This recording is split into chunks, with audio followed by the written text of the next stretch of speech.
उपमुख्यमंत्री एकनाथ शिंदेंनी बोलावली तातडीची बैठक। मुक्तागिरी बंगल्यावर रात्री 9 वाजता बैठक। आगामी निवडणुकीच्या पार्श्वभूमीवर बैठकीला महत्त्व। सोलापूरमध्ये कृषी मंत्री कोकाटेंच्या विरोधामध्ये प्रहार संघटना आक्रमक। कृषी अधीक्षक कार्यालयामध्ये गळ्यात पत्त्याची माळ घालत प्रहारचं आंदोलन। कोकाटेंच्या प्रतिमेवर शाई फेकत नोंदवला निषेध। सिंधुदुर्ग आणि कोल्हापूर जिल्ह्याला जोडणारा घोडगे सोनवडे घाट लवकरच मार्गी लागणार। आमदार निलेश राणेंची माहिती। नाशिकमधील जुना वाडा कोसळला। चौक मंडई परिसरामध्ये वाडा कोसळला तर वाडा कोसळल्याने वाहनांचं मोठं नुकसान। बचाव कार्यासाठी अग्निशमन दल घटनास्थळी दाखल। परळी येथे नवीन पशुवैद्यकीय महाविद्यालय उभारण्याचा मार्ग मोकळा। महसूल विभागाकडून एकूण 72 एकर जमीन वर्ग तर महसूल मंत्री चंद्रशेखर बावनकुळेंचा निर्णय।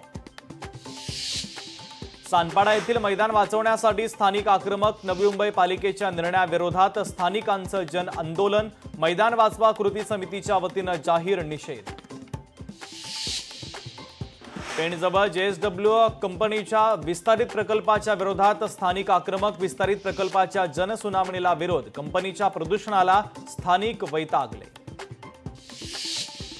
संजय राऊतांना अब्रू नुकसानीची नोटीस पाठवणार। संजय राऊतांच्या विरोधात आमदार संग्राम जगताप आक्रमक। वारंवार बदनामी करत असल्यानं नोटीस पाठवणार। मीरा भाईंदर गुन्हे शाखेची ड्रग्जच्या विरोधात मोठी कारवाई। अरबाज उर्फ कासिम निसार खानला गोव्यातून अटक। 22,34,000 रुपयांचे ड्रग्ज जप्त। कल्याणमध्ये रिसेप्शनिस्ट तरुणीला बेदम मारहाण। कल्याणच्या नांदिवली परिसरातील धक्कादायक प्रकार। संपूर्ण घटना सीसीटीव्ही कॅमेऱ्यामध्ये कैद तर मानपाडा पोलीस ठाण्यात गुन्हा दाखल।